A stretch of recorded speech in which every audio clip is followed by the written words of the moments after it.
Panorama group, जो सोचता है वो करता है। नमस्कार, न्यूज हाट के खास प्रोग्राम सियासत में आप सभी दर्शकों का बहुत बहुत स्वागत है। मैं हूं करिश्मा और हमारे साथ मौजूद हैं न्यूज हाट के senior journalist Chandan Jha. Sir नमस्कार। नमस्कार करिश्मा।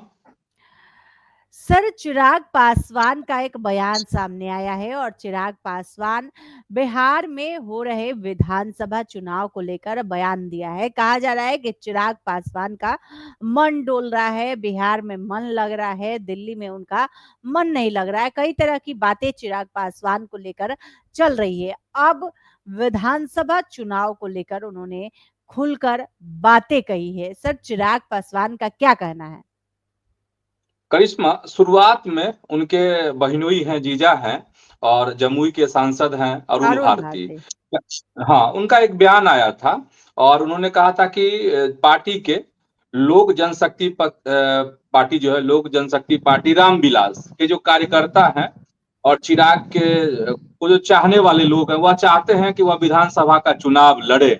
और जब कार्यकर्ता चाहते हैं तो पार्टी चाहेगी कि चिराग पासवान जो है विधानसभा का चुनाव लड़े। अब यह खबर बहुत मायने वाली हो गई है और मायने इसलिए क्योंकि खुद चिराग पासवान ने इस तरह की इच्छा जाहिर कर दी है और उन्होंने कहा है कि वह विधानसभा का चुनाव लड़ना चाहते हैं। मतलब उस खबर पर अब करीब करीब मुहर लगती हुई नजर आ रही है, जिसमें यह था कि चिराग पासवान बिहार में अपनी सक्रियता बढ़ाएंगे और इस सक्रियता के पीछे कहा जा रहा था कि इस चाल के माध्यम से जो उनकी पार्टी है लोजपा एलजेपीआर जो है वह चाल चल रही थी कि सीएम फेस के तौर पर चिराग पासवान को आगे करने की कोशिश।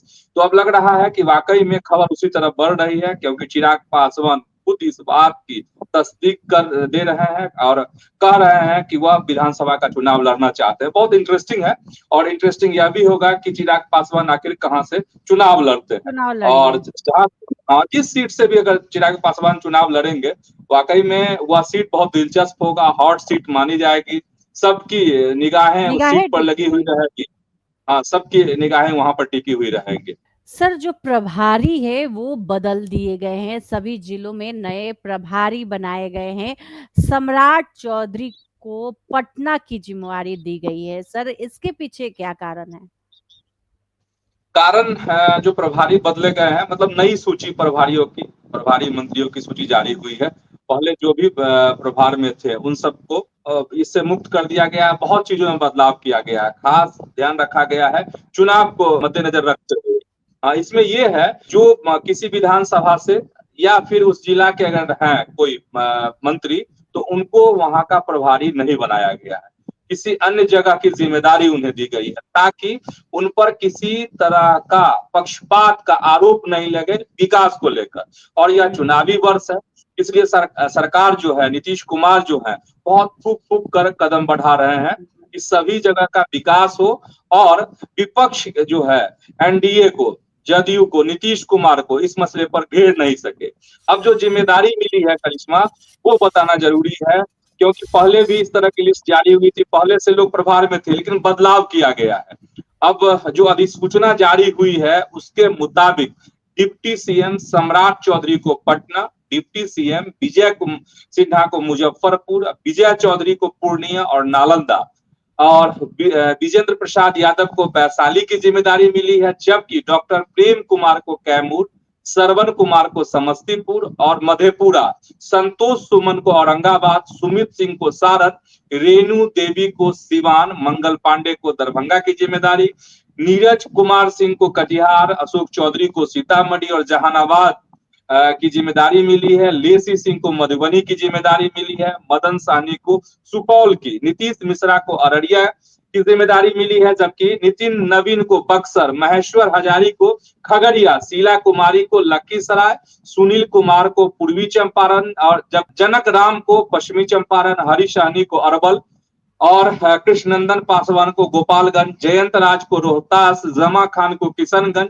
रत्नेश सदा को जमुई, केदार गुप्ता को भोजपुर, सुरेंद्र मेहता को बांका, संतोष सिंह भी मंत्री हैं, उनको भागलपुर की जिम्मेदारी, जबकि संजय सरावगी को बेगूसराय और डॉक्टर सुनील को गया की जिम्मेदारी मिली है। जीवेश कुमार जो है नवादा और राजू सिंह को शेखपुरा, मोतीलाल प्रसाद को शिवहर, विजय कुमार मंडल को सहरसा, कृष्ण कुमार पिंटू को मुंगेर का प्रभारी बनाया गया है। ये पूरी सूची थी। पनोरमा ग्रुप, जो सोचता है वो करता है। सर, अमित शाह की बात करेंगे। अमित शाह मुख्यमंत्रियों को निर्देश दिए हैं और कह रहे हैं कि जो भी पाकिस्तानी हैं उन्हें जल्द से जल्द भेज दिया जाए।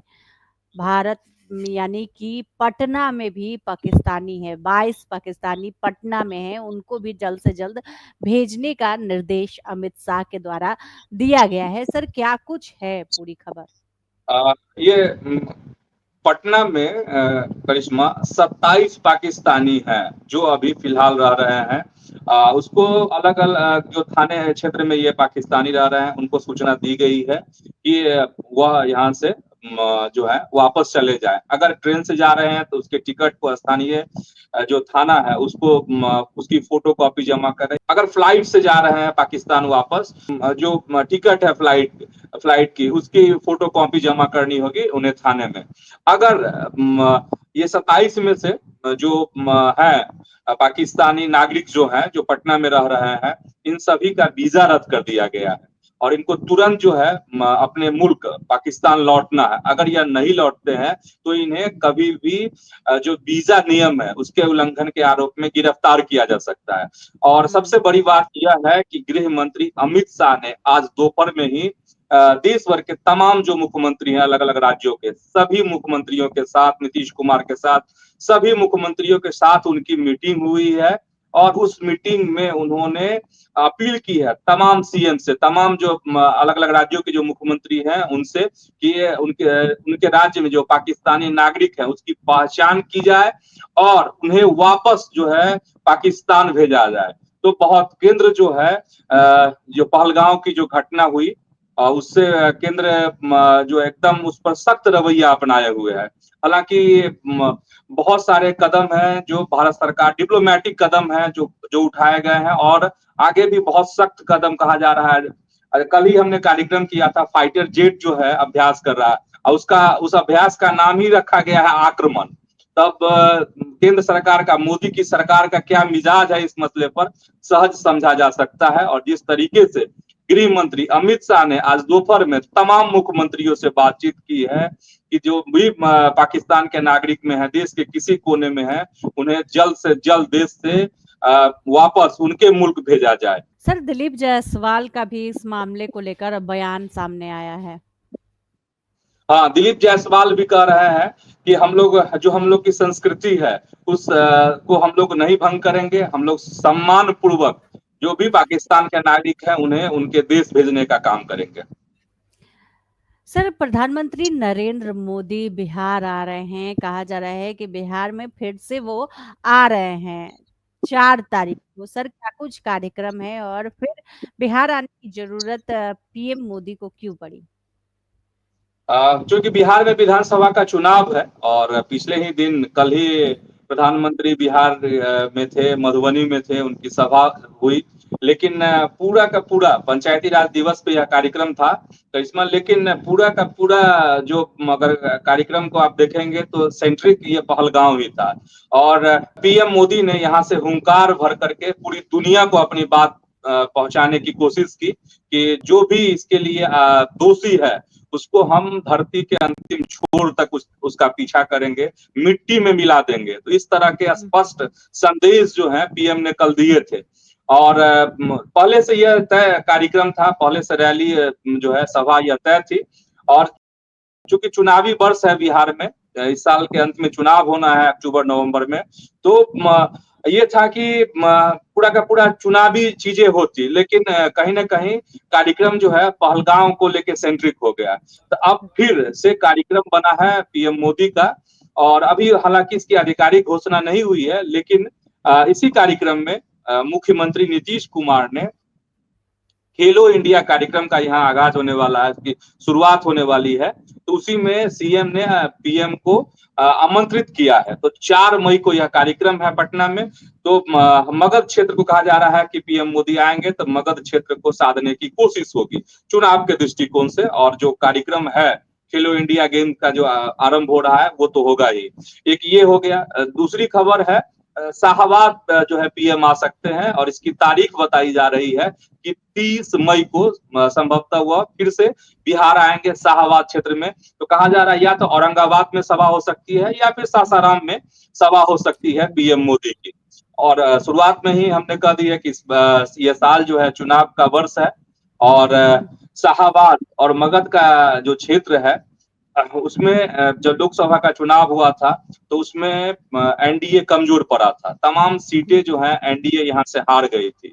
तो इसीलिए कोशिश होगी एनडीए की, बीजेपी की, जदयू की कि इन सब क्षेत्रों को इस बार सही तरीके से मतलब गुड सेट किया जाए। तो प्रधानमंत्री मोदी आएंगे तो फिर कहा जा रहा है कि कई सौगातें जो है बिहार को मिल सकती हैं और साथ ही सियासी चीजें तो होंगी।